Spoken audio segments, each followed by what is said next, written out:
Bonjour à tous. Oui, bien sûr, mon café, comme d'habitude. Alors, c'est un peu un moment triste aujourd'hui.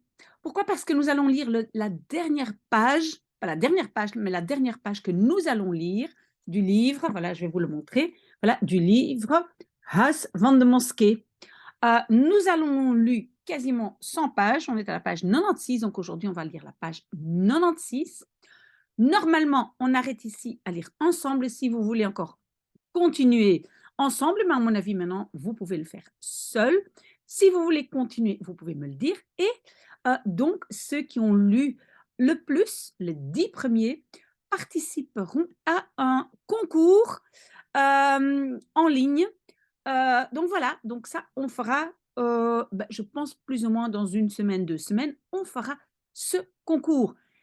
Mais donc, si jamais vous voulez savoir, que je vous raconte comment l'histoire se termine, comment ça continue, vous pouvez me le demander, mais je ne vais pas le faire, heu, sans votre question parce que je vais pas spoiler le livre, d'accord?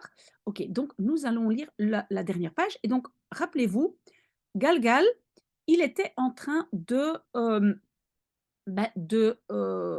faire son sermon et il a déjà parlé un peu de toutes sortes de choses et puis en fait, il va lire, un sourate, donc les des vers du Coran et donc ça, c'est ce morceau-ci, on va quand même, le lire ensemble. Je ziet hen buigen. Tu les vois se pencher. Buigen, c'est se pencher. En zich eerbiedig neerbuigen. Et se pencher neer, c'est vers le bas. Eerbiedig, ça veut dire de façon respectueuse. Donc, normalement, respect, c'est eerbied. Eerbiedig, c'est de façon respectueuse. OK? Zo worden ze gekenschetst. Ainsi, ils sont, et kenschetsen, ça veut dire représenter. Ce n'est pas vraiment un mot qu'il faut mémoriser si vous ne voulez pas. Schetsen, c'est faire des esquisses, hein, mais donc kenschetsen, pardon, c'est représenter. Donc, attention, nous avons une construction passive. Ils sont représentés ainsi dans le Torah et dans le Injiel. À mon avis, ce sont des parties du Coran. Euh, je compte de nouveau sur vous pour me donner des informations. Il y a des gens qui m'aident beaucoup et qui m'expliquent. Donc, je compte sur vous pour me dire ce que c'est le Torah et l'Injiel. Worden zij gekenschetst. Ils sont représentés comme zaad, la graine, qui germe.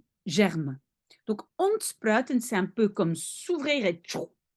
Ça, c'est ontspruiten.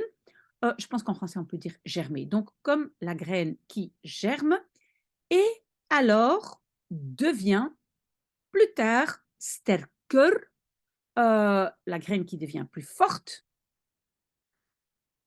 Alors worden zij dikker. Ils deviennent dikker, plus grosses et staan stevig. Et staan, c'est sont debout, stevig, de façon ferme, sur leurs stengels, ce sont les tiges. Hein, donc, la graine germe et devient plus, plus forte. Zodat, pour qu'ils bevallen, plaisent au semeur. Vous voyez qu'en néerlandais, on n'a pas plaire à. Il n'y a pas de préposition. C'est bevallen et puis pas de préposition et tout de suite, donc les semeurs. Pour qu'ils plaisent aux semeurs. D'accord? Agadjan regardait Chabal. Ok, kijken, c'est regarder. Aankijken, c'est regarder dans les yeux. D'accord? Il regardait Chabal dans les yeux. Galgal stond niet lang stil bij. Et on a un peu comme une expression stilstaan bij. Stilstaan bij, ça veut dire s'attarder sur. D'accord?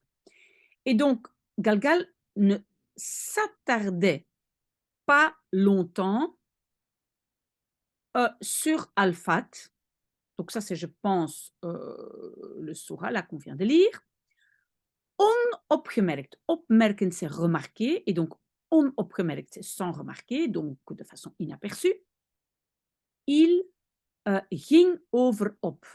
Et on a encore une expression, overgaan op, c'est passer à, donc passer à autre chose.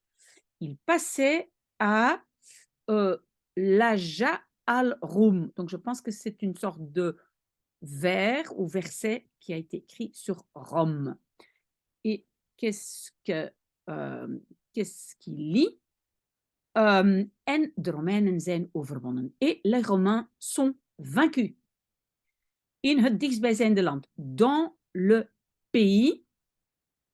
Dichtstbijzijnd, c'est le plus proche. Et donc, zijn, c'est être proche chez. C'est ça que c'est. Dicht, c'est proche. Bij, chez, être. Donc, un pays le plus proche. Parce que le dichtst, le st, c'est le superlatif, c'est le plus proche. Maar na hun nederlaag, mais après leur défaite, zullen zij overwinnen. Ils vaincront. Zullen, le futur, et overwinnen, vaincre. Ils vaincront. Vroeger en later. Plus tôt et plus tard.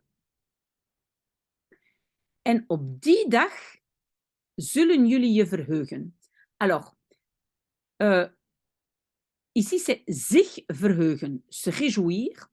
Et vous vous réjouirez op die dag. En néerlandais, en français, je pense qu'on va dire se réjouir de, donc de ce jour, mais en néerlandais, c'est zich verheugen op, sur ce jour. Hij is de machtige. Il est le puissant. Avec cela, il terminait son sermon. C'était un sermon dubieux. Tout le monde pouvait le interpréter op zijn eigen manier, à sa propre façon. Donc, op zijn eigen manier, ça c'est vraiment un morceau qu'il faut retenir comme ça. Hein, donc, op zijn eigen manier, à sa propre façon. Il avait parlé zo, de telle façon, hein, comme ça, de telle façon, à ce que, mais en néerlandais, on va dire ainsi que le service secret ne pouvait pas entreprendre, ondernemen, des stappen tegen hem, des mesures contre lui. Et en néerlandais, on va dire entreprendre des démarches. Alors qu'en français, on va plutôt dire entreprendre, enfin, prendre des mesures, pardon. D'accord? Donc, le service secret ne pouvait rien faire contre lui. Parce qu'il avait donc laissé interpréter tout le monde à sa façon. Hij was met de profeet Mohammed begonnen.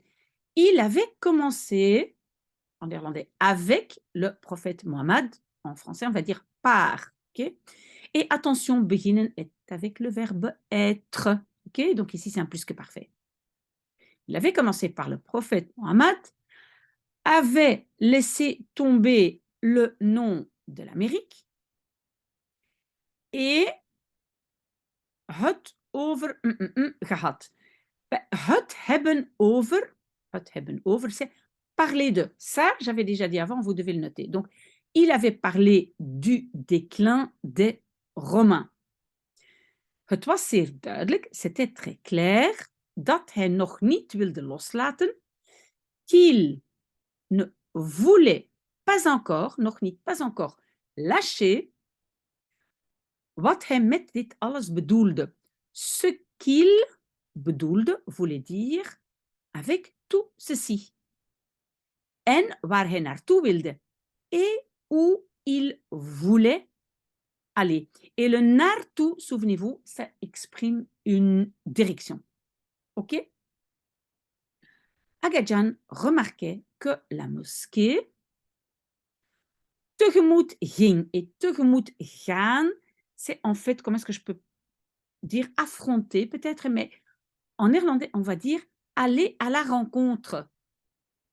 Mais ici, je pense dans ce cas-ci, en français, on va plutôt dire affronter à nouveau un temps tendu. Spannend, ça peut être palpitant.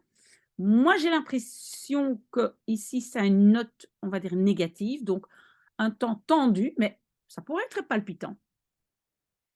Quelque chose, et maintenant c'est un peu difficile parce que on a le verbe had gewacht, avait attendu. Mais attendre n'a pas de préposition en français, mais en irlandais, c'est wachten op. Donc, quelque chose sur laquelle, waarop, sur laquelle il avait attendu longtemps. Mais donc, en français, on ne va pas dire sur laquelle, hein, d'accord? Galgal kwam overeind. Overeind komen, c'est se lever. Ici, c'est l'imparfait, donc il se levait. Et quitter, c'est l'imparfait de verlaten. La chair, donc hein, c'est le meuble, enfin, de là où on donne son serment. Des centaines de croyants stonden op, se levaient pour lui. Agajan allait vers lui. Le tout, de nouveau, donne la direction. Naar hem toe, vers lui. Le prenait dans ses bras. Le embrassait, donc l'embrassait, sur son épaule gauche. Et le accompagnait, donc l'accompagnait vers l'extérieur, trots, avec fierté, donc fier. D'accord? Voilà notre dernière page. Mais si jamais vous voulez continuer un tout petit peu ou si jamais vous avez besoin d'informations, je suis là. Mais ici, c'est la fin de notre livre. Je suis un peu triste, mais il y aura autre chose. Un peu de café pour me consoler.